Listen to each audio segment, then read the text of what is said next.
I want to share a story that I think about a lot. It's a story that's very relevant to this moment that we find ourselves in. The story starts with this guy, Walter Reuther. Reuther was a labor organizer, one of the most influential American labor organizers ever. He served as the president of the United Auto Workers Union from 1946 until he died in 1970. The story that I'm going to tell took place around 1953. Reuther was getting a tour of Ford's brand new Brook Park factory in Cleveland, Ohio. His tour guide was this guy. Henry Ford II was Henry Ford's grandson, and he ran the Ford Motor Company from 1947 until 1979. Brook Park was very technologically advanced for its time.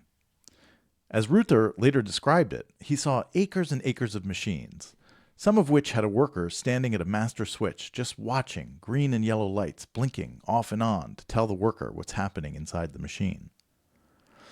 Looking at all that high-tech machinery, Ford turned to Reuther and asked, "So Walter, how are you going to get these robots to pay your union dues?" Without skipping a beat, Reuther answered, "Funny, Henry, I was going to ask you, how are you going to get them to buy your cars?"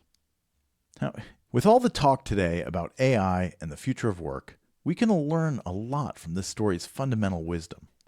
Robots and machines may have some advantages over us humans. They work fast and they don't get tired. They work long hours and they don't complain. They may be expensive to buy, but they don't earn salaries or demand raises. They never go on vacation. They never quit to find another job. And they never make fun of their bosses behind their backs. But robots don't buy cars. Now, I obviously have no idea what's going to happen with AI. But I tend to always fall back on Roy Amara's idea that the impact of technology is overestimated in the short term and underestimated in the long term. But what I do see today is a world where tons of capital are being invested in making machines smarter, at the same time as a lot's being invested in making people dumber, more distracted, more divided, more reactive, and more isolated.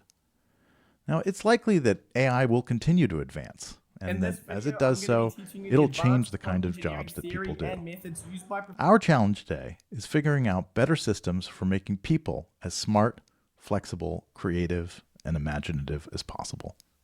We're going to need it. Thanks for watching. See you next time.